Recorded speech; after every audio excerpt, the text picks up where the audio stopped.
All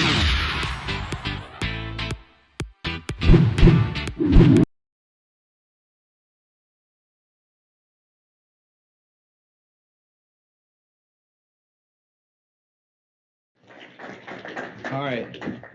In typical maintenance fashion, I didn't put an intro slide, right? Like 101 for briefers, you put an intro slide after. So I didn't. So we're just going to leave this pretty simple back up here while I chat, and you guys get to know who I am. So I've been in for about 15 years now, coming up. Well, I've been in for 15 years, coming up on 16 very shortly. Senior Master Sergeant stationed over at Joint Base Andrews, an 89th Airlift Wing. So it's a tenant wing for Joint Base Andrews.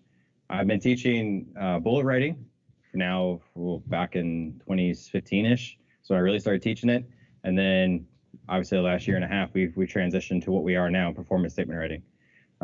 It's been catching on like wildfire with different videos and posts of this material going around and the e-learning course that I'm building. So you guys are going to get some awesome information today. A lot of what we're doing is also on Teams, and then we're also recording it too. So a nice video is going to come up. So if you miss out on the this or forget information, well, it'll be there for you. Okay. So hopefully you guys like interaction versus boring death by PowerPoint, because I am all over the place. We're gonna chat a lot. I'm gonna come up in your area, especially you, because you're front row. Good luck. And then we're gonna go through QR codes, stuff like that too. So that's probably one of the best parts of my presentations is we don't just sit death by PowerPoint. So hopefully you got your phones out, you got good service and ready to go, because the first thing we're gonna do is interactive survey.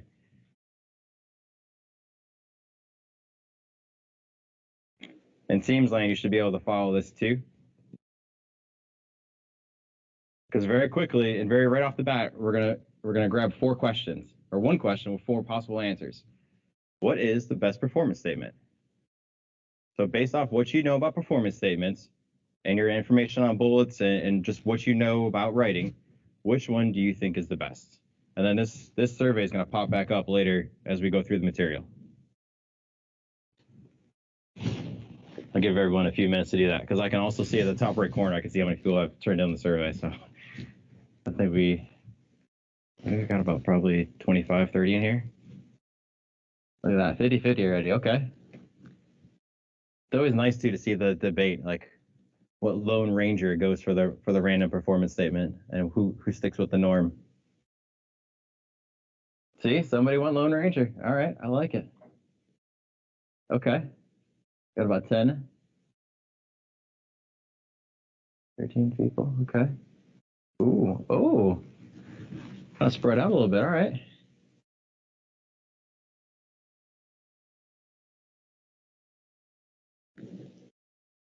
Looks like everyone here submitted. We're just waiting for Wi-Fi to catch up.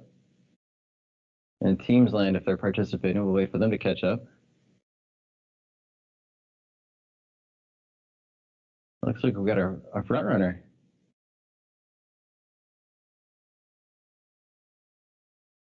Okay, you got homework to do. Are you ready? Okay. Oh. He revived a 2-year broken program. You got to remember that, because this is going to come back up later. Okay? I got to remember which one? He revived a 2-year broken program. Remember that. This is the one we chose. Okay. All right. So here's what we're going to talk about today. What a performance statement is. Very quickly, this has been around for over a year now. So we're just going to touch on it really quickly, because I think there's some miscommunication on it. And then we're going to get into writing pitfalls. So those are the 2 ugly parts, because they're a little controversial a little bit. I'm going to touch on some feelings a little bit and hurt some feelings a little bit, but it'll be okay, I promise. But then I'm going to turn around and help you out. We're going to go over data levels and readability levels, which are probably going to change the way you write, because that changed the way I write. I now think about my audience and think about how they interpret it and how they're reading it, and go from there. Because that's what you're doing, is writing to a certain audience, whether it's an awards board or a promotion board, you're writing to an audience. And then hopefully you got notepads, papers, computers, whatever you got, because we are going to write today before we walk out.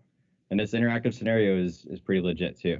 And I'm going to have to do some explaining on it, because again, I'm a maintainer, and we got to fix that part. Okay, so what are the 2 founding principles for a performance statement? What was it made of? Why did we switch to this? Anyone? Remove jargon, so readability. Okay, perfect, that's 1, readability. The answer is on the slide. Standalone. Hey, you get 2 gold stars. You're doing great. I like you. Okay, so readability, we know, remove all the jargon, remove all the acronyms. Where do we go for our approved common or acronyms and abbreviations? There is a list of approved ones, by the way. What? Somebody say something. MyFSS, AFPC, a Google search, yeah. There's actually an AFPC approved website that updates all this stuff. So don't print out that information because it could go out of date. Okay, you do a Google search on there, see if the abbreviation or acronym you're looking for is listed and approved in there, and you're ready to roll. There's also a list of common ones. Wing CC, right? SQ for squadron, VC-25, C-32, F-16, F-15, F-32, all the weapon system platforms, those are all common. Your joint staff teams, your A staff teams, those are all common. So they're all loaded in there. What happens when you try and load something that's not common in there? Well, you go into my eval 2.0, and you load something that's not on the approved list. What happens? Anybody know? Any master sergeants or senior master sergeants? Did you submit your EPB yet? Did you put anything that wasn't supposed to be in there in there? It'll get kicked back. There's algorithm built into my eval that won't allow you to proceed. So if you put something in there that's not in there, one of the list of abbreviations or common abbreviations, it'll kick it back and won't let you do it. Yeah, it got real fancy on us. Yeah, so watch that. Okay, that's readability. Standalone. What does standalone mean?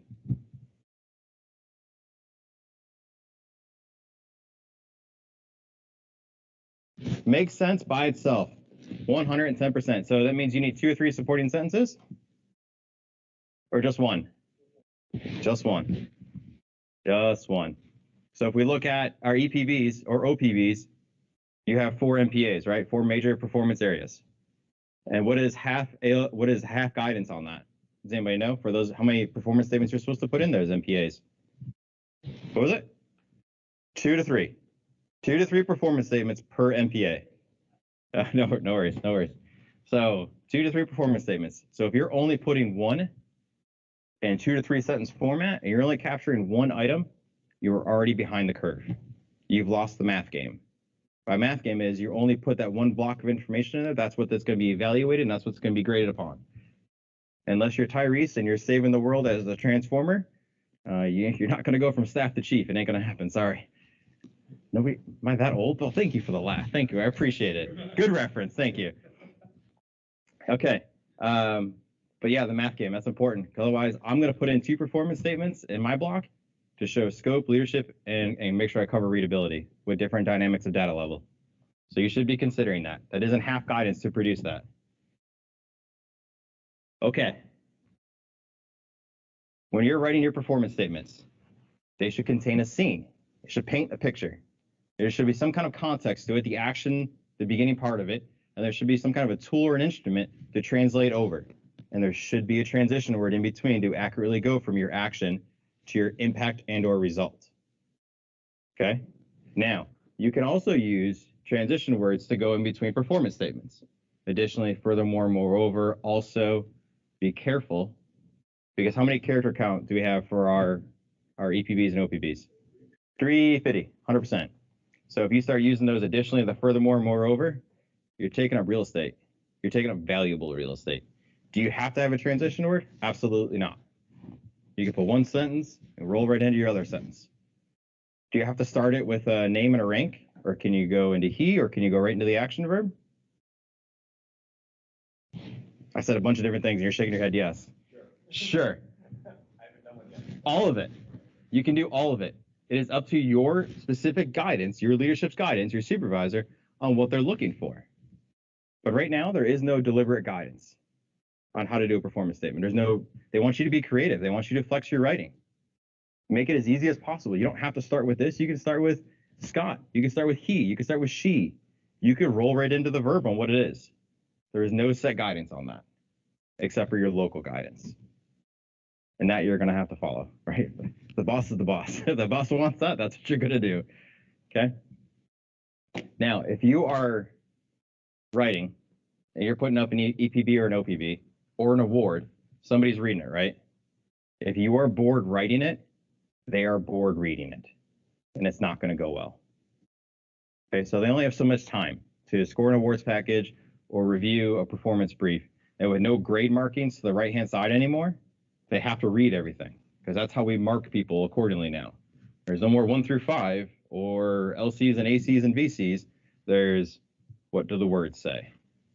That's how we accurately rate somebody now through proficiency levels, which that's a whole separate ALQ class. That's a whole separate animal. But it is how we accurately assess people now using proficiency statements based on those MPAs and the behaviors that we're trying to drive. Okay? So know your audience, know who you're writing to, and if you're bored, they're bored. Find something creative, find something unique. And if you're struggling to find something creative and unique, rewatch this because we're going to cover data levels and we're going to cover readability levels. Okay, who's a nerd besides me with tongue and quill? Hey, awesome. Thank you, sir. Thank you for admitting that. Hey, so what does the tongue and quill say about how we're supposed to be writing? Do we write in active voice or passive voice? Active voice. Military writing is not an active voice. What's the difference between active voice and passive voice?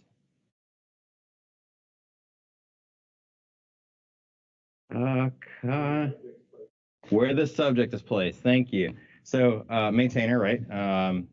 If I say in active voice, Ricky changed the generator, that's active. If I say the generator was changed by Ricky, that's passive voice. Okay, so just be mindful of what you're writing, but tongue quill says we should be going active voice. So if you write up this awesome performance statement, your commander kicks it back and says, nope, write in active voice, look for those things. Excuse me. ABS. My tongue and quill guru with me. What does ABS mean? Not analog braking system, I promise. Accuracy, brevity, specificity. Hey, accuracy, brevity, specificity. Good job. It's like it's on the board. So accuracy and specificity are pretty self-explanatory, right? You want to be accurate and you want to be specific in your numbers and your information. No vagueness. We used to do 36 plus. Well, what does 36 plus mean? Does it mean 36.1, 0.5, 37, 38, 100? I don't know. When your audience is reading your performance statements, you want them to stop and go, oh, wow. You don't want them to stop and start asking questions. The minute they stop and start asking questions, you've lost them. And you've lost time and you've lost any type of credit towards that. Because now they're dissecting it. And I've literally watched people on boards, especially awards boards, they pull out their calculators and their math and they start doing, they don't have time in a day to do this. Where's the math in this? Like they'll challenge it that way. And they should challenge things, right? I'll say not to, but be specific, be accurate. Now brevity. Oh, here's where one hurts some feelings. It arguably takes 5 to 6 different things to make a performance statement or to show something that you tried to do, right? We're going to have examples of it. Pick the onesie twosies things that are the most important. Don't pick every 5 or 6 different things and try and cram it in there. Those are writing pitfalls. History professor and overload. Those are the 2 major ones. And we'll cover both those today. And we'll cover the board's reaction on those too. So you guys get insight on that. Eye test. Has anybody heard of the eye test before? Nobody's heard of the eye test before? Damn. Okay. So eye test is when you write something, you're writing your performance statements out, and it catches the reader's eye, and they stop. They pick up on it. Oh, that's interesting. Numbers, punctuations, symbols, that's what stands out to the readers. That's what catches their eye to stop them for a second. Because again, you want them to stop. You don't want them to ask questions, though. So if you're going to do that, which you should, be consistent.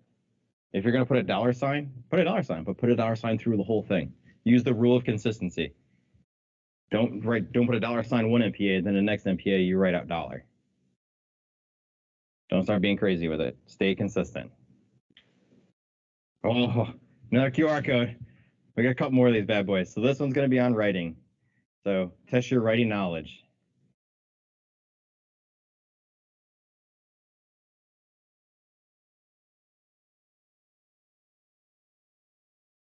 Okay, the questions should be open. Now, if you can't see the questions, make sure you're in polls and not Q&A.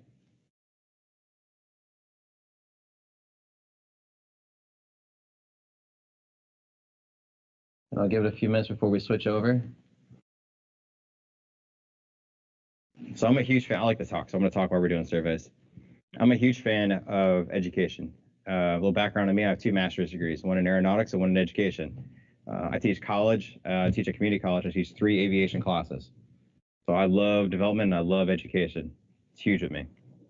So it's important for me to do, for any instructor, to do micro learning.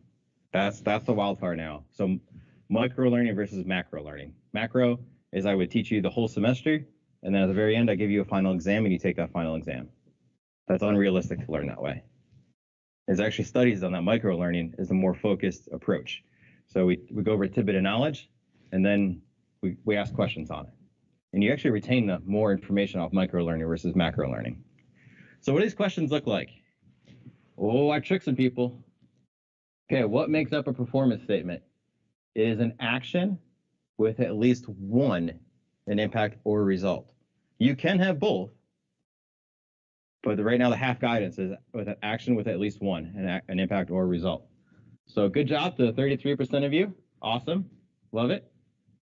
The other 3 examples up there are bullet writing. That's how you'd write different bullets. Action, impact, result, result, impact, action. That's how you would change it up to make your bullets look different versus others. So that's the main difference. And it's always funny too. Even if that number stays at 50, I love this. Every time I watch this, I watch the answers change. Like somebody's like, oh, I got to go mark the right answer. And the answers change, the percentages change. I get a good laugh out of that. ABS, thank you to the one person that put analog braking system. Thank you. I appreciate you. But no, it is accuracy, brevity, specificity. The 98% of you are way smarter than myself and the other person who put that. I love it. 2 people, see, they did it. I love you guys. You guys make this fun. That's what makes this fun. Okay, writing pitfalls. So we talked about some of the bad. Now let's get to some of the ugly before I turn around and reach my hand out and help you out. When we talk about writing pitfalls, the first one I want to hit is overload. So when you look at these writing pitfalls, there's going to be 2 bullet points underneath them for most of them. One is the descriptor and what it is. The other one is the board insight. And then after we get done talking about what they are with the board insights, I'm going to show you examples of them. All right, so stay with me if you get confused. Now, at any point, if you have a question on any of this, stop me. Okay? Overload. That's when you start to slam so much information into your performance statement that it no longer makes sense. Those 5 to 6 different things, you threw it in there, and now your front end and your back end, your action or your result, because you wasted so much time in the middle, I now no longer understand or see value in it because you didn't tell me why it was important. Okay? Usually this stems from root cause is the author's inability to prioritize information on what was most important. So I said I'm going to hurt your feelings a little bit with the brevity. This is one of the writing symptoms of it, writing pitfalls. Bless you. Okay, library. This is when you use those names for operations or exercises because they're very relevant, they're very pertinent to your unit, your wing, and you're trying to show that and you're trying to capture that, but the rest of your community does not understand it. Okay, so enlisted progression. What does our promotion boards look like? How many panels are there? How many panels? Not panel members, how many panels? 4. Maintenance, medical, ops, support. Those are your 4 panels that make up your boards. Now, where these people come from is based off 2 different factors. One, how many promotees are from that match comp? That's based off that percentage, and racial disparities, racial reports. So 50% of people are Pacific Islander, African American. 50% of them chiefs and 06s, those are panel members, are going to be African American or Pacific Islander. They gauge that to get perspective and diversity amongst the entire board from MatchCom and also who we are. Okay? So it's very important to know your audience. And why do I stop there and we talk about this? Because if you're medical, anybody medical in here? One person. You're my example. Oh, yeah, you did it. You're it. Okay. Well, what's your job? Therapy is what I heard. Okay, got it. So if you're going up to promote, you're what, tech sergeant? Okay, you're going for master. Perfect, right. You're submitting your records for review. Who's sitting on your board? 2 chiefs and an 06, right? From the medical field.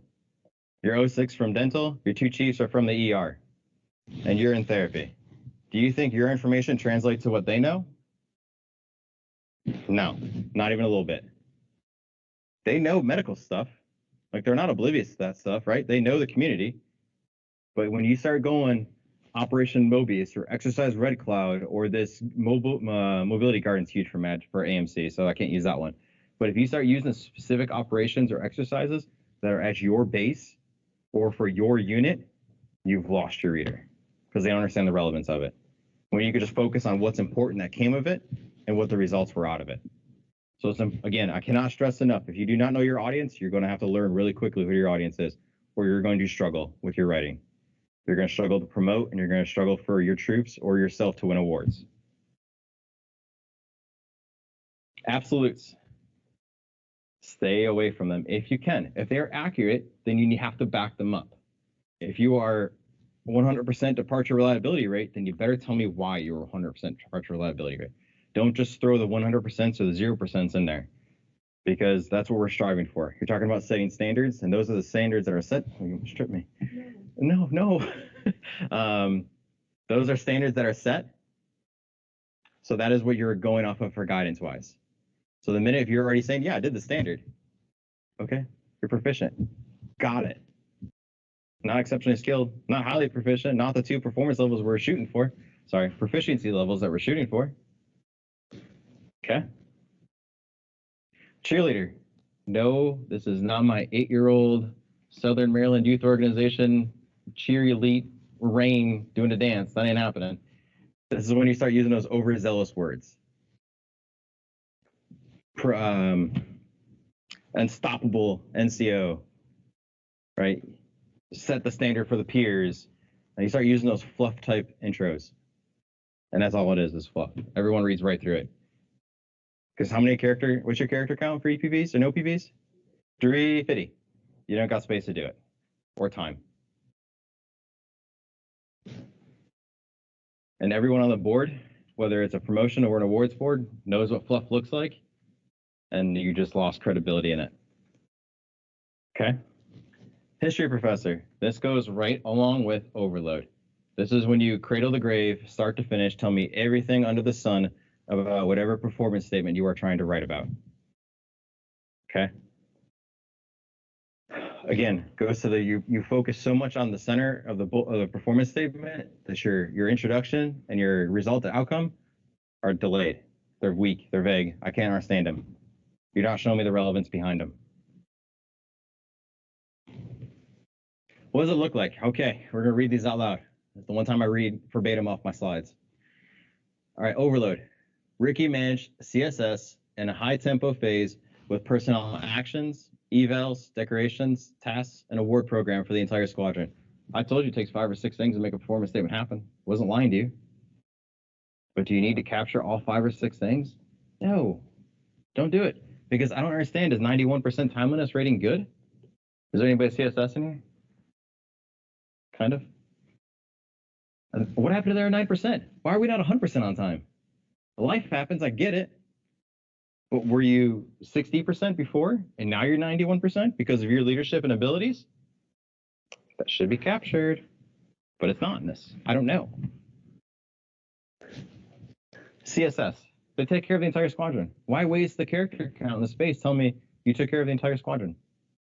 It doesn't make sense. There's a lot of, you start to question things and wonder why it's worded the way it is. Library. Oh, here's your Operation Mobius. Next has Red Cloud. I told you it was coming. Sergeant Doe, a 16 Air Force high priority task, managed an engineering development in support of Operation Mobius, applied skills to Exercise Red Cloud that closed the weapon system gap. Anybody know what Operation Mobius is? Or Exercise Red Cloud? Any cyber folks in here? Cyber? You know what those are? Yeah. I don't know what they are either. These are real performance statements. I didn't make this stuff up. This is really stuff that people put out there. So let's stop, and let's highlight, and let's fix, and let's correct. Let's course correct. Let's do what we do best.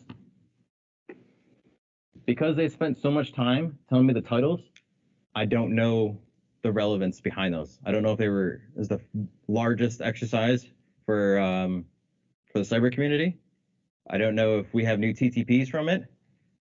I don't know if we have new procedures in place. I don't know if we have enhanced security now. There's so many things that I'm wondering that they've lost me. I told you want them to stop and go, wow, not stop and go, what is this?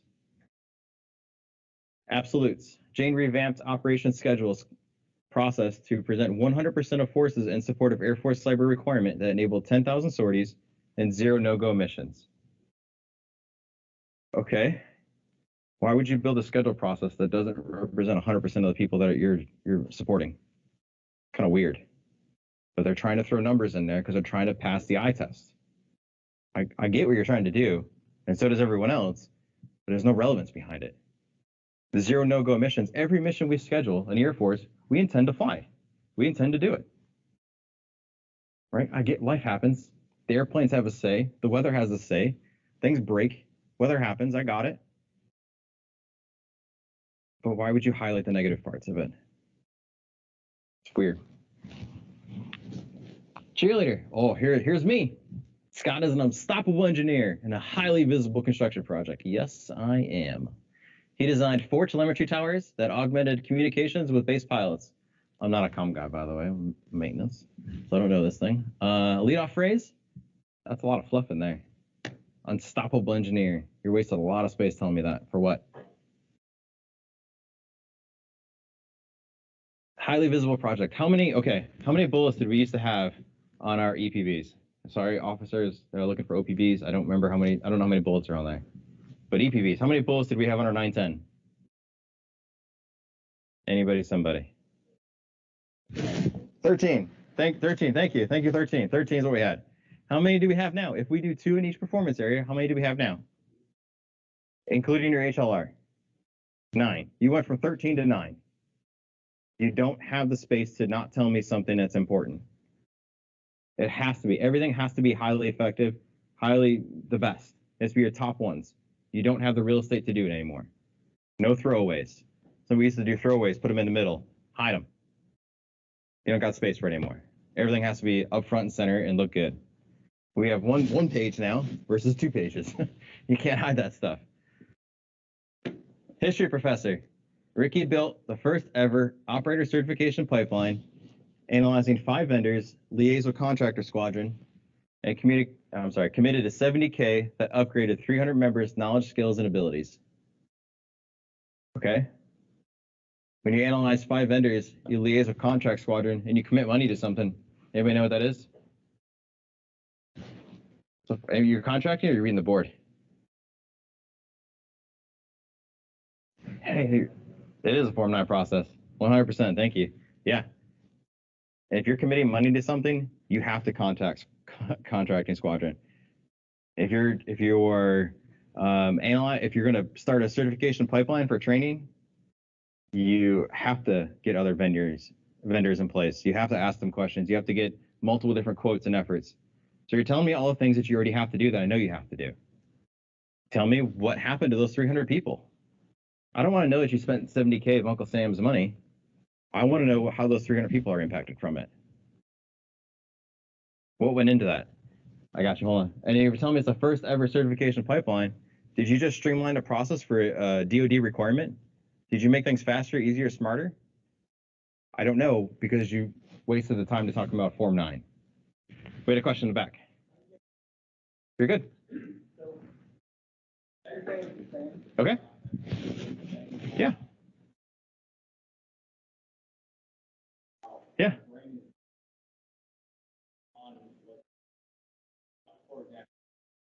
I get what you're saying about how like the. Sure. Get that. However, about like, well, how can I rewrite this?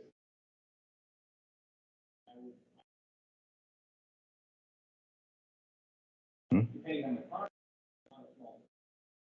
Depending on the unit. How do.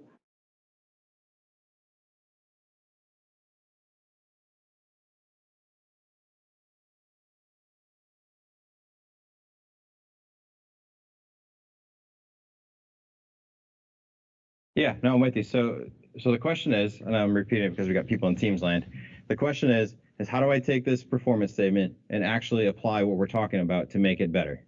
and not focus on so many of those different efforts. Because contractor squadron can be a little bit difficult and tough to deal with and handle and communicate with them. I 100% get that.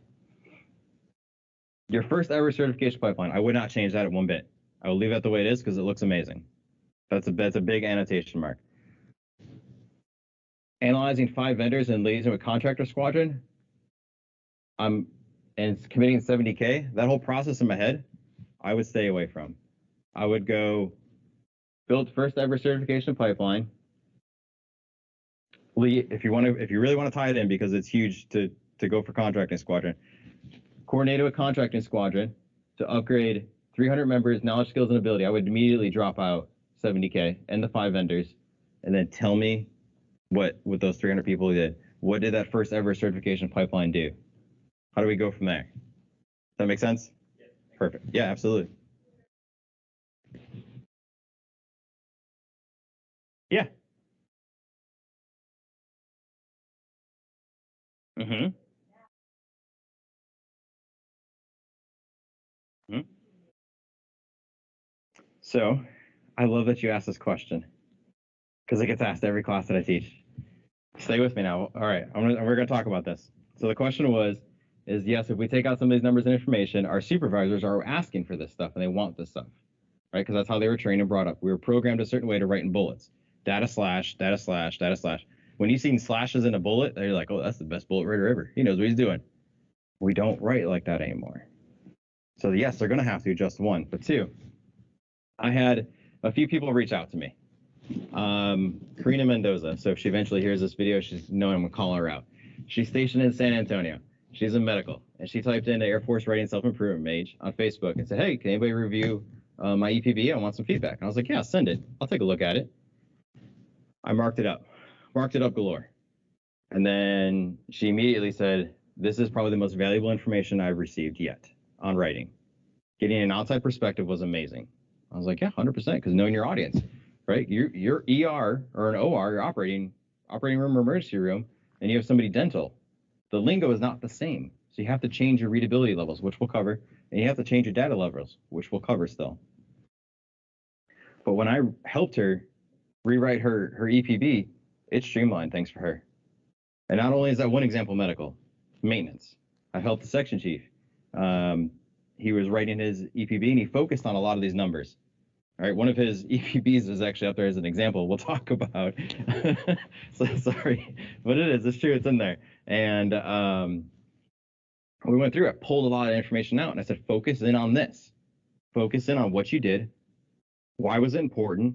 What was the result of it? And why was that important? What does that mean to us? If you could write a performance statement with those 4 questions answered, you nailed it. You won the game. You get a gold star. When we did that, it was immediately streamlined through the process.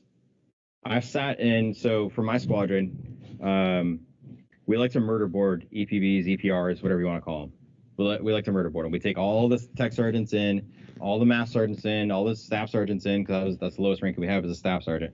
And we sit down with the commander, CSS, the chief, and the superintendents of that flight or the AMU. We use AMUs for maintenance, but it's a flight basically.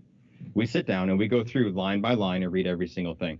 I don't know how many times that I've tried to be creative, slamming numbers and data in there, and they kick back and look at me and go, I don't understand this. Why is that important? The process works. Once they read it, your immediate master sergeant, immediate first senior might look at it and be like, I want numbers. But once the commander and your group and so on read it, the readability level goes through the roof. It translates. Stay with me on readability and data levels, and hopefully, if I don't answer that question more, ask it again, and we'll see if I get there with you. Maybe, I guess I'm just, I said, that's a technique. Don't use all the numbers. Don't use all the numbers. In that last bullet, there's number, so like, And the 5 vendors. yeah, so that's why I just. If you're gonna, The 5 vendors, but yeah. you also said Nixon the 70K, but I thought that Mhm. was stuff that was. When we go through the data levels, when I show you the data levels, and if I don't spark your mind and thinking about different things to capture that are numbers related, because we could have captured numbers. We could have captured streamlining the DoD process on that certification pipeline, making it easier for, the whole community, however many number of people in that community. Or we could have focused on those 300 people, increase their efficiency on doing something, or they're more qualified. We've now increased readiness capability. So we could focus on numbers. I just wouldn't focus on those numbers. Okay? Okay. Speaking of numbers, let's talk about some numbers. We have 6 data levels. We have level 1, characteristic. Okay, let's go through characteristic. This is raw, uncomputed data. Like you literally just pulled it. You said a 4-member team, got it. A $14.2 billion network system, got it. A $390 million airplane, okay? The problem with level 1 data is, I'm gonna tell you to include it. When you got a 4-member team, 8-member team, a 36-person team, a 125-person team, if you are leading a size, a group of people, always capture it. 110%, always capture it. Don't not capture it, because then you're not showing your leadership and your capabilities. And if we're trying to go up in ranks, and if we're trying to show how good we are, we want to show our leadership. But what I'm going to tell you is to stay away from the $14 million network system or the 70K training. Why? Because if everyone has those numbers, they're now boring. Go for different numbers. Start thinking differently. I'm changing your mindset. Level 2, comparative. You're comparing and contrasting numbers. You have something that once was there, and you've made it better.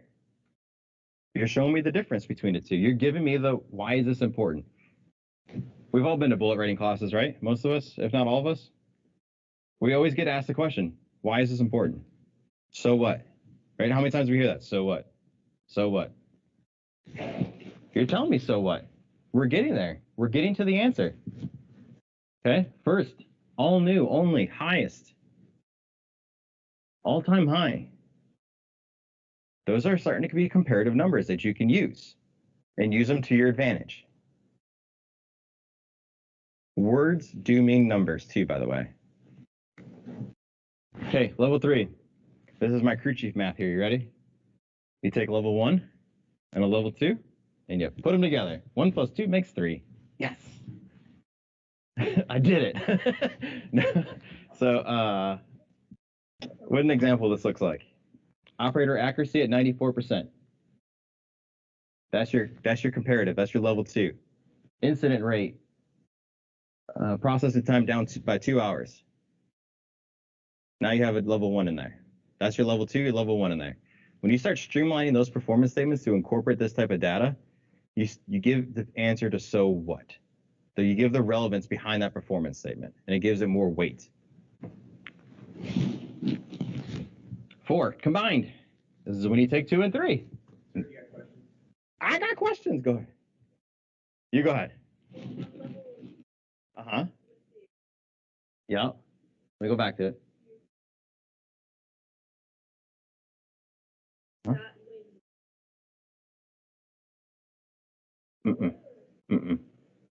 That's a comparative data. That is a calculated metric, and I would leave it exactly alone. So you've done some type of calculation. That's the point of a level 2. You started the data process. Does that make sense? Okay. How do we know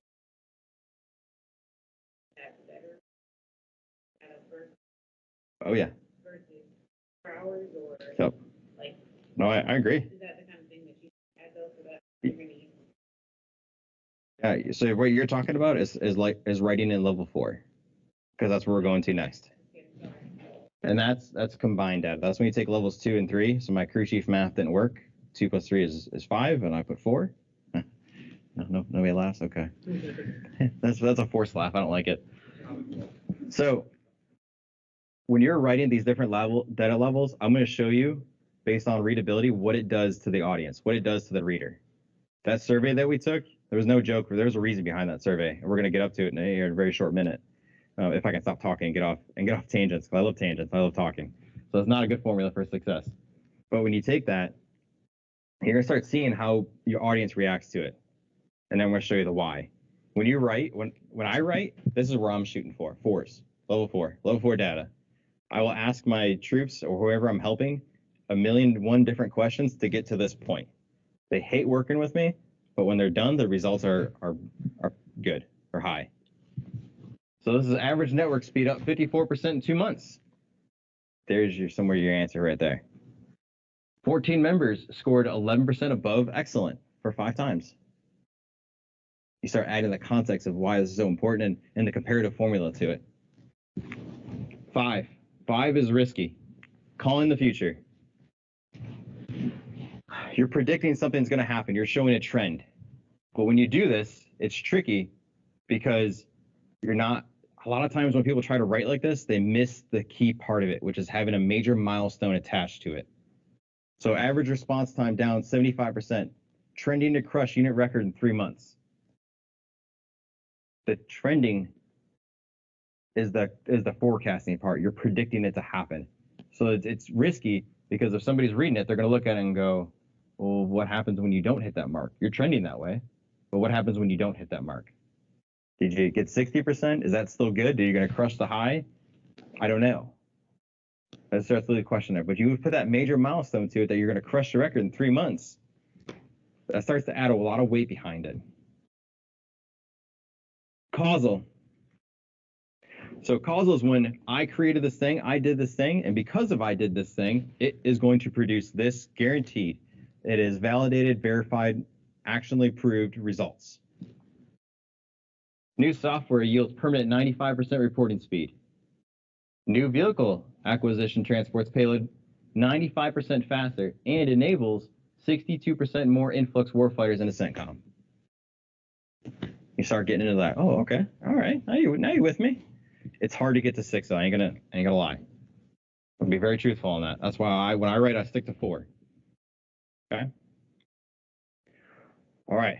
So I forgot to mention the guy, and I apologize for doing that. The guy who came up with the methodology behind this writing, we used to call it black belt bullet writing, is what he used to call it. And Mike Vitri, anybody know that name? No. He's starting to phase himself out. He was a major. He was a group exec, and eventually transferred to a wing exec. So he's seen everyone in the wings and everyone in the groups, their awards, their EPBs, their EPRs, OPBs, OPRs. And he said, why are these people winning versus this? So what is going on? And he nerded out. He's also a cyber guy, which they're nerds. It's okay. I'm not judging you. I'm a nerd too. And he started going into the matrix on this. What are the different data levels? How are the people reading and understanding the different data levels? How do they interpret it when you read at readability levels differently? So he cast out a survey to E9s, O5s, O6s. Now, we had other ranks and other tiers playing along, but why are we capturing these folks? People doing the judging. They're the judgers, Judgy McJudgersons. They're the ones on the awards boards. They're the ones on the promotion boards. They're the ones deciding your fates. So what do they think? They captured 3 things as the most important out of the survey. Readability.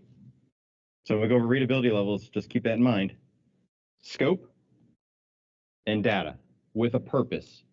Not just thrown in there, not just throwing 70K in there or 5 vendors, but you gave me some computed, calculated data to give me a reason behind it.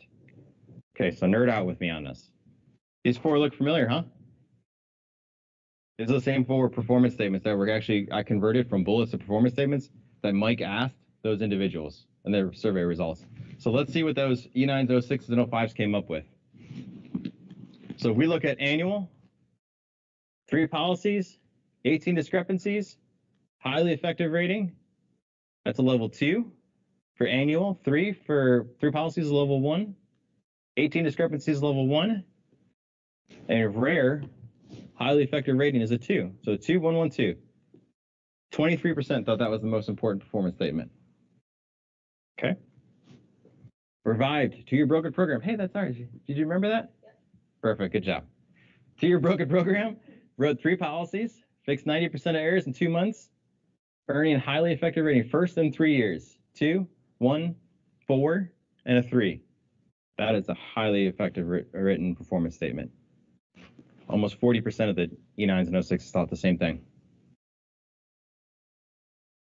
Fixed the broken program, 3 policies, 95% to 5% in 2 months. Guaranteed 90% compliance for future. 1, 4, and a 6. Ooh, they got a 6 in there. Okay. 23% thought that was the highest. But you put a 6 in there. It should be amazing. It should be. But they didn't have supporting data to go along with it. Let's watch. 3 policies, new mechanism, highly effective rating first in 3 years, 1, 4, and a 3. 15% thought that was the best one. So we had how many? What was our percentage of the class? 44%? So you guys were right in line with them Chiefs, no 6s. Nice, good job. And every other class that I've taught this to, so probably there are 15 or so classes that I've done this for, have been along the same way. I do have an asterisk for one class. One class picked dominated MatchCom inspection, and they were very upset afterwards. But we told them why. I showed them why. So let's nerd out together. So, level 1 statements. If they are by themselves, they can be destructive. They have to be supportive in nature. If you are just capturing a $14 million network, a 6-member team, 5 vendors, if you are capturing only those level 1 data points by themselves, it's not good.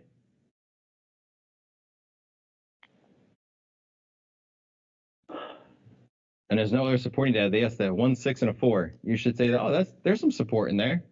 But the context of it was unclear, and it wasn't accepted that well. And we already decided the winner with statement 2. Okay, here's an interesting one. Statement 3 and statement 1. 2 different numbers. You got a 1, 6, and a 4, and you got a 2, 1, 1, 2. Why did they equal the same in data? Because there's support for performance statement 1. It was confusing, it was uncalculated, and it was not very good in statement 3. Was there a question in Teams Land? Go for it.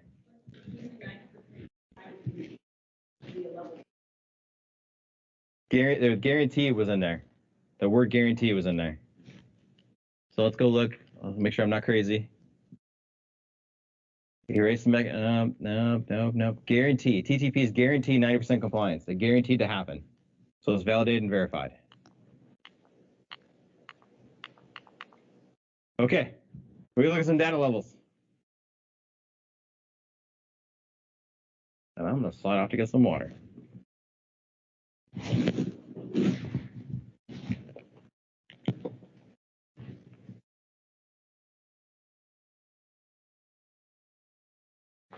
There should be 3 questions in here and cover the different data levels. Then we'll hit readability levels. I am 100% going to bust the 1-hour timeline. So if somebody's got a hard stop at 1:30, you're not hurting my feelings by sneaking out or logging off Teams Land. But I'm going to try and stay as close to it as possible. Go ahead. We got a question in Teams Land again?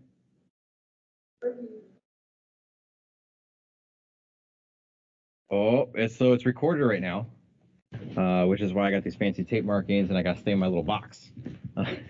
But we are going to post them on the DAF e-learning site, and we are going to share it across social media platforms. So if you found out about this on a social media platform, that's where you're going to find it at too.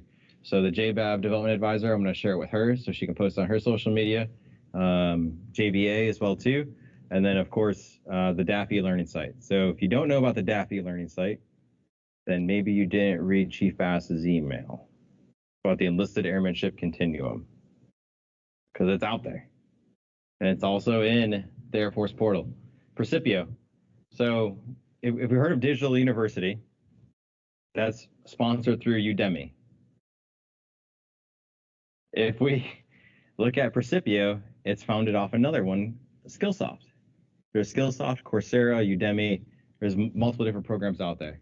So the Air Force is paying for us to have these access to these courses. Once you log in once and associate your ID card with your username and login, you can go to your phone and have it as many times as you want. They have audiobooks on there. That's what I use free audiobooks for. So it's going to be on the DAF e-learning site. Okay, got a group of people going in, 15 or so. We had a 50 before, so we got to let it get a little closer.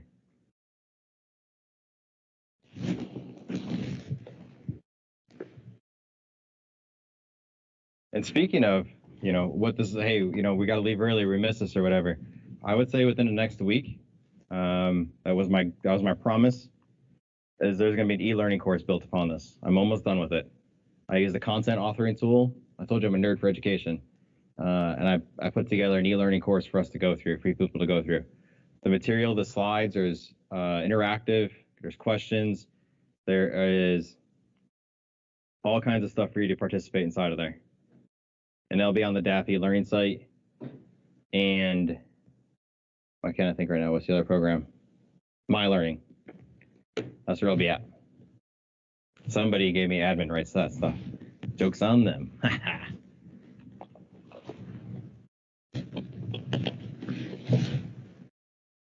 Okay, let's get rolling.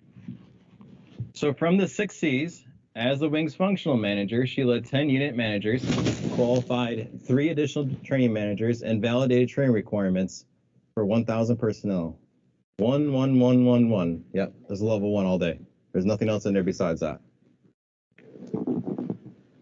Upon an aircraft, this is that performance statement I was talking about. This is what the original one was, and we changed it.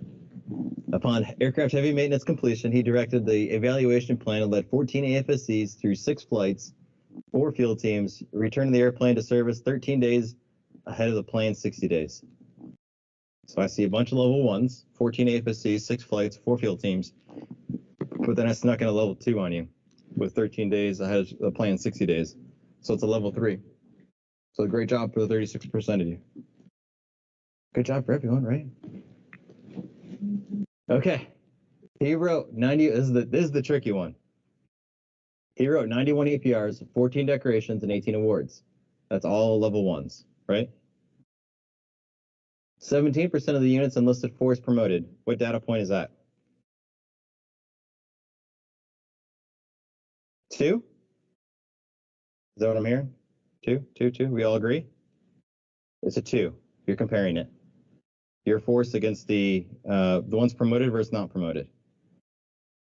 And then exceeded Air Force rate by 6%. What data point is that? Also a 2. You're comparing your unit against the Air Force. So if you got level 1s and level 2s, that's crew chief math right there. That's a level 3. 22%. Okay. Readability. So now we know data. What data to use, what not to use, what it makes us feel, and what it resembles and what it looks like. Now let's get into our words. We have 6 different levels. Author, flight, squadron, AFSC, and Air Force, and mankind. So we're going to author and flight. We're going to go through kind of quickly. 3, 4, 5, and 6 have an example that steps it through each of the levels that can help you connect the dots on it. So level 1 is the draft. That's when your troop or you hand your supervisor a performance statement and you go, what is this? If only the author understands it, that's not good. That's so bad. Danger. The flight is when you start focusing so tactical on what your unit, your squadron, your work center provides that people up at the squadron don't understand it. So there's confusion there too. So only the immediate work center or flight understand it. 3, the squadron level. Again, you're staying tactical and you're focused in on the importance of it, how it's for your unit, but your group or your wing or anybody outside of your squadron does not understand the relevance to it. So what does that look like? Ricky upgraded network performance by installing new servers, increasing traffic volume by 15%, and coordinated with cybersecurity and control system organizations, cut satellite upload 90%, lauded by Wing Commander.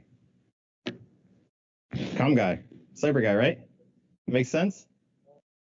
Yes, to you? Does anybody else understand this? Show hands. Show hands. Anybody else understands this? You understand it? You can translate it and you call it good? 3 people out of 30 something in here, 20 something in here. That's what I'm talking about. Okay. AFSC. AFSC is a tricky one. If you are writing functional level awards that stay within your community, then you can write at this level because your community understands the lingo. They understand the terminology that you're trying to use. They understand the importance of it and the data behind it and is supportive. So that's okay. For your EPBs and OPBs, I would not write this level. What does it look like? Ricky upgraded network performance by installing 13 new servers, improved traffic volume by 15%, and coordinated 3 network operations squadrons, and cutting satellite upload 90%. Allotted by Wing Commander. It makes a little more sense. Got it. Still a little confusing. Still pretty confusing. Now, level 5 is Air Force. Everyone should be able to understand this one. We should be able to all break this down and be ready to go. What does it look like? Ricky optimized network performance by installing 13 control devices that increased capabilities by 15%, resulting in a customer satisfaction surge of 90%, allotted by Wing Commander. I see at least 4 or 5 different head nods that weren't nodding their head and were confused before. So that means I'm right. I did it. Yay! How many people think that's weak and vague? Be honest. Do you think it's weak and vague? But we can all understand it. Those E9s, 06s, and 05s that run those boards, that have that experience and are sitting on our promotion boards, our audience, the ones we are writing to, what was the number one thing I highlighted in that survey that they said? Readability. Hey, you're a gold star. Good job. Level 6. Okay. There are some civilian awards that we do compete for. They're approved by civilians. They're validated by civilians. They deem you as the winner. So they don't understand the military lingo. Yeah, they might be veterans, but they also might not be veterans. So you have to watch who your audience is and who you're writing to on this. You're also, at one point, this uniform has an expiration date and time. 110%. Either it's 5 years, 10 years, 20 years, 30 years. This is going to come off. And you're going to have to figure out how to write your resumes to try and get a job to provide for your family. When I tried applying for a job, I was writing level 3 and level 2. Those are, trying to take my bullets and make them into performance statements to go on my resume. For 3 years, I applied to at least 15 or 20 different schools, and I didn't get a single teaching job. I had a master's, I had an A&P certification, and I had at least 10 years of experience in the military. Why would you not want to hire me as a teacher? Because nobody understood what I was saying. I reached out to a HR person at USC. She's on my LinkedIn and networking. So networking and LinkedIn, if you're not on it, get on it. Reached out to her and I said, hey, can you look at my resume? Give me some feedback on what's going on. And she, exactly that. I don't understand what you're saying. I don't know how many times as a section chief, I'd work 10 to 12 hours doing EPRs, OPRs, awards, all that stuff. I'd go home and like a good section chief, right? Good. You ignore your family and you keep on working on your laptop. That's not a good section chief, by the way. That's terrible time management. But I would work on this awesome performance statement or bullet, and I go, babe, take a look at this. This is the best ever. She's like, I don't understand what you're saying. I don't know what this means. And then I start writing like this, and she goes, oh yeah, makes perfect sense. They don't know what wing commander is, but they know what senior leadership is. They know what CEO is. They know what director is. They care about dollar values. So you're going to throw in those $14.2 billion. You're going to throw that stuff in there. But Ricky optimized a $14.2 billion network by installing 13 control devices that sped up capabilities by 15%, increasing satisfaction rate 90%, honored by senior leadership. Everyone understands that. Uniform or not uniform. Okay, we are there. We're almost at the end. Go ahead. Uh-huh.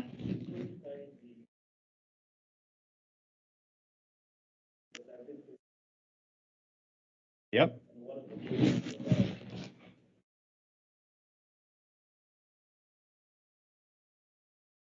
Yeah, TOS. Your TOS model, tactical, operational, strategic.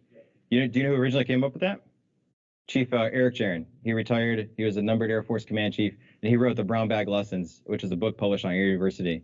He wrote the TOS model. A lot of those writing pitfalls, they're all the same, whether it's through Brown Bag Lessons or black belt bullet writing. The writing traps are writing traps. No matter what you want to call them, they're all the same. And he preaches that too. Yeah, you want to start tactical, then go operational and strategic. You want to step through that, because if you try and go from tactical to strategic without you're talking about your operational piece in there, you bridge too far. It doesn't make sense. Or if you just go strategic the whole time, it may make sense, but you might be missing out a little bit. You're missing out on the what happened out of it, the tactical part of it, because that should be captured in too. A perfect performance statement should go through all 3 steps. So yeah, level 5, that's where you should be, because that's where we should be writing our EPBs, OPBs, and awards at. Level 5. And you should be going through all 3 steps, tactical, operational, and strategic. Did I answer your question? Maybe not. Did? Okay, thank you. Okay.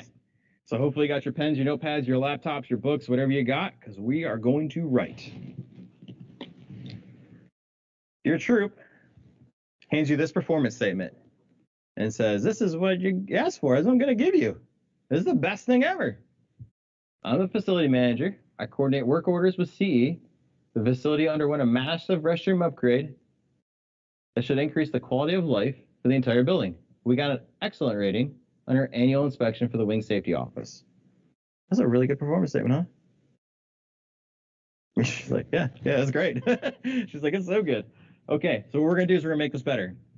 Because, right, it's not a performance statement because there's not a standalone sentence, like the gentleman in the back pointed out. Because he's spot on and accurate with that. So we gotta make this go into one sentence.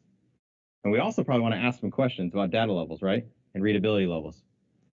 So here's what we're gonna do. This QR code might be really hard for you guys. Teams World will be okay. But if you scan this QR code, it'll help you because it'll give you your questions to ask. There are 6 questions listed in there. You're only allowed to pick 4.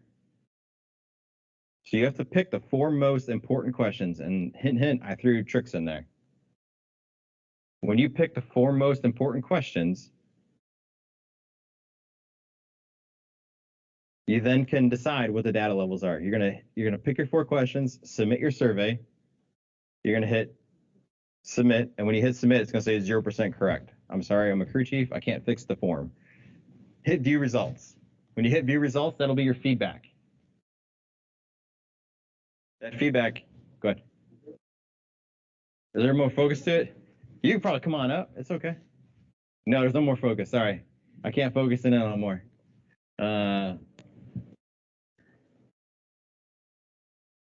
You got a better one back there? He's probably got the real slides. So last night we edited this thing. JA, the guy that's working in computer right now, him and I went together and we fixed the slides. Apparently I used the wrong slides. Typical Scott. Okay, so you have 6 questions listed. You pick 4. You hit submit. You ignore the 0% correct. You hit view results. Take the feedback from those 6 questions plus this information and craft your performance statement. We'll go probably about 10 minutes with it. So here's what I came up with. So let's compare and contrast what you guys got versus what I came up with. He oversaw 8 personnel and 47 work orders, largest project in 2 years. To renovate a schoolhouse 90 days early, serving 2.2K students yearly, and earned an excellent rating for the wing safety inspection. So I gave you 2 different timelines in there. I gave you 9 months. And I also talk about, did you complete the whole project, 9 months, or did you complete it early? Yeah, we did it about 3 months early. It should have taken us a year.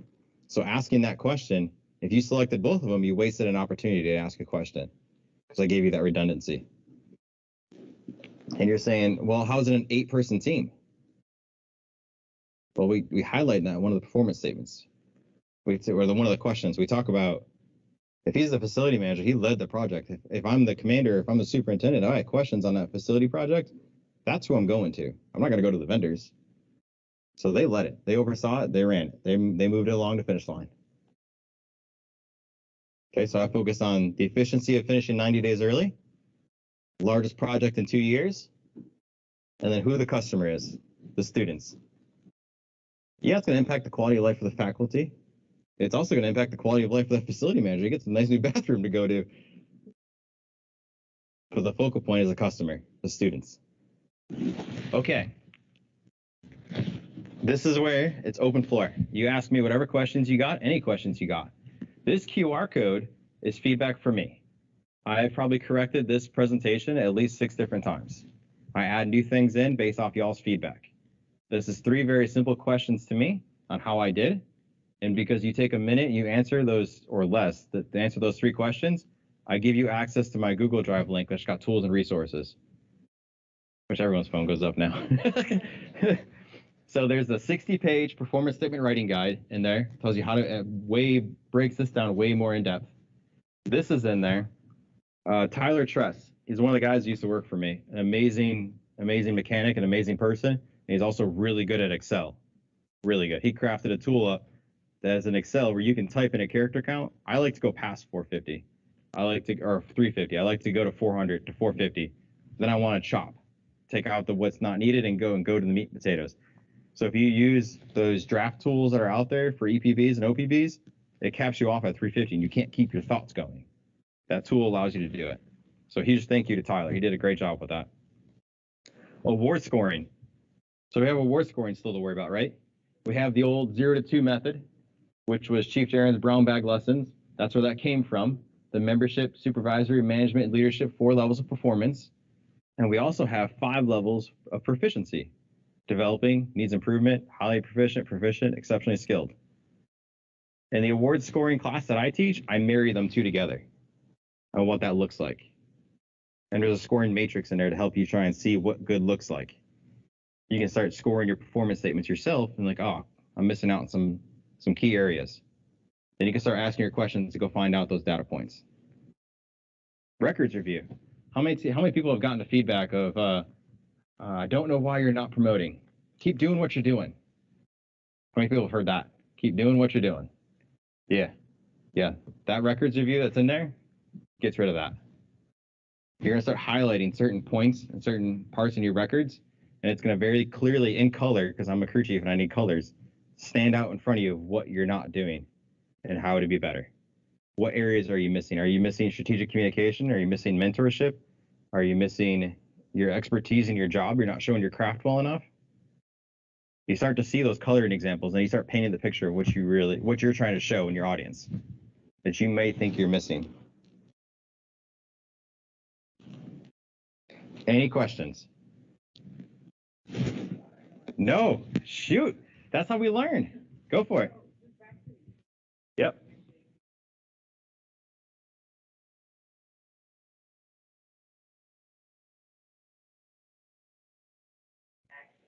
Yep.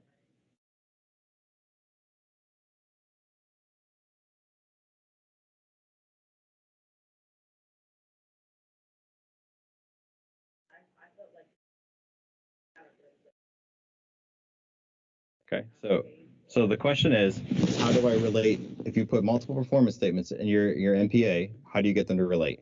Where's the tying factor? The tying factor is those ALQs, because your ALQs go into your MPA, right? Yes. So that's your tying factor. If you are tying back to your ALQ, you're trying to show adaptability.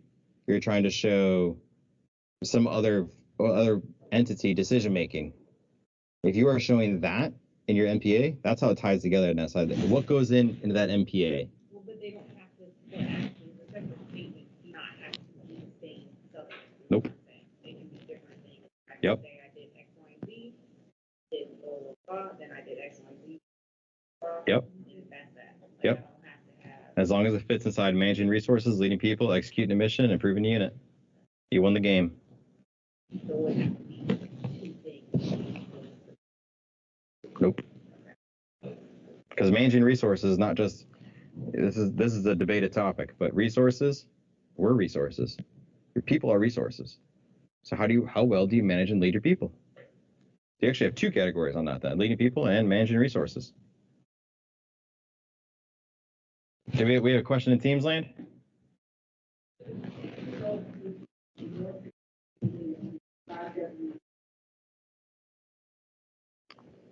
Are you asking me to simplify the 5 W's and the how? Because the question is going to be the same thing: is when you're reading, and I guess basically the simplicity of it is when you're reading your performance statements, you want to answer why is this important and so what. Those are the 2 questions. If you can answer those questions with that performance statement, it's a good performance statement.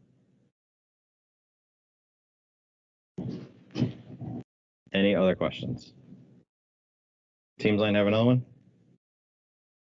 Is there a preference before for me? So is there a preference to, okay, the preference is past tense. That's how we should be writing.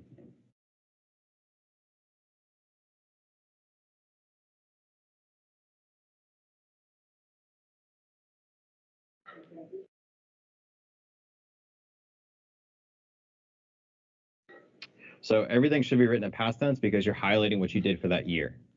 The only present tense you can slide in there is trends, where you throw like an ing. INGs can be translated leading, right? That can be translated into past tense as well too. And then show progression was the other question. You want to show progression? Can you read that one again?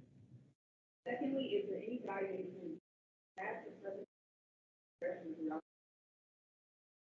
I wouldn't transition between past and present tense. I would show progression in what you did versus last year versus previous year. Sorry, that's the same thing. Saying what you did versus previous year, or what you did against 5 years ago. That's where I would be comparing and contrasting. And also your different levels. Right? As a section chief, you lead maybe, for my personnel, we lead about 36 to 40 some people. And if you're working as a section chief, you also oversee the schedule and the maintenance management of 90 some people. Then you transition up to the production and superintendent world, and now you're leading 125 people. That type of progression you do want to show. Go for it.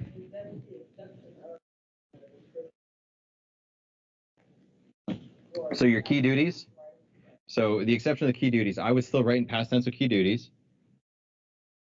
And key duties, you should be highlighting those level 1 stats.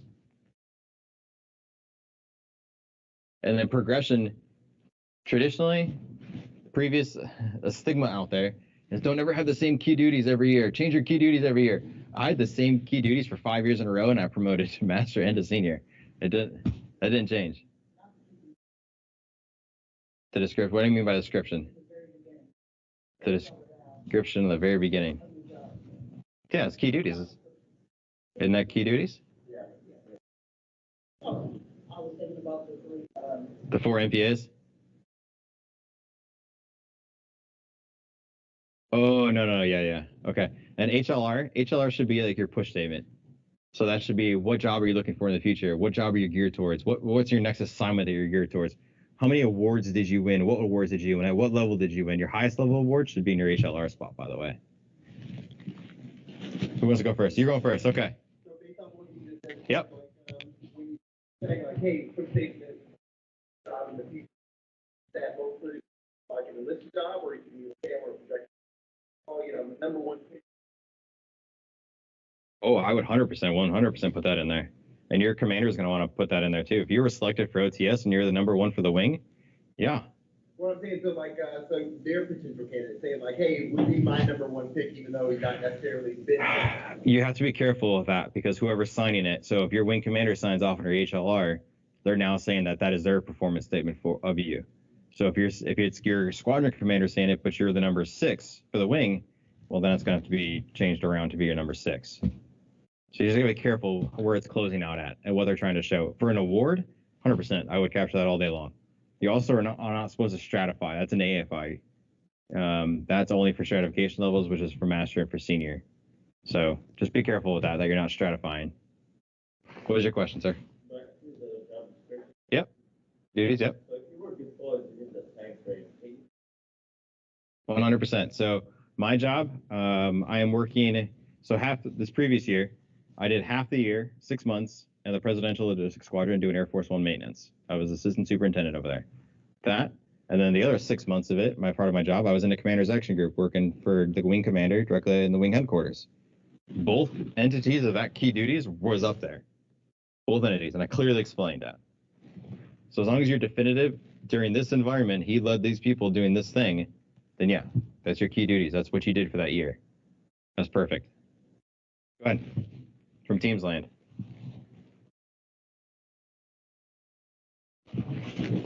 What is the intention for the HLR statement? Disregard? Okay. Oh. Your HLR spot should be your push statement or your strongest performance statement. It should be a performance statement too. Don't just try and cram it with the fluffy words. Put something in there to validate that stuff. Any other questions? You got one? You're hesitant. No? Yes? so Go for it. HLR statement that's for the senior. Yep. But Yep. let's say someone put a statement in there and didn't get picked up. Mm-hmm. and come back down to 12. Okay. I take that and then try to do things. So what's gonna happen? The strongest was the 8.L and so plug that into my old war. So your HLR spot. Okay, well, that's the focal point of what we're talking about right now. So if you got your HLR spot, for you and your supervisor, you should be writing your strongest performance statement in there. As it goes up through the levels, let them play with the words in it, just to craft it to what they want it to read, stuff like that. But if you want your next job, you want to go be a Raven on Air Force One. Okay, well then put that in there so that they understand that. And we also have your 3 jobs in there too that you can go place that stuff at too. Craft it for what you're at and what you want it to read and look like. And then as it goes through, so your squadron commander is like, you're my number 1 NCO. And then you go up to another one and you're not the number 1 NCO. Okay, well then when it closes out back with that squadron commander, then it's still valid for what his comments are. Does that make sense? Don't try and forecast what that wing commander is going to say or what that squadron group commander is going to say. Let them change things for what they want it to read. Just have it for what you want it to read and what your supervisor wants it to read. And then as it goes through the levels, as it goes through the wickets, they'll make those adjustments. Does that make sense? Okay. Okay, so that's my time here. I busted it by almost 30 minutes. I'd love to talk. There's good questions and good dialogue. Thank you, Teamsland, and thank you guys for being here. I appreciate it. If you haven't given me feedback yet, I truly value every bit of it. And I thank you for your guys' time, and hopefully you guys learned something. Thanks.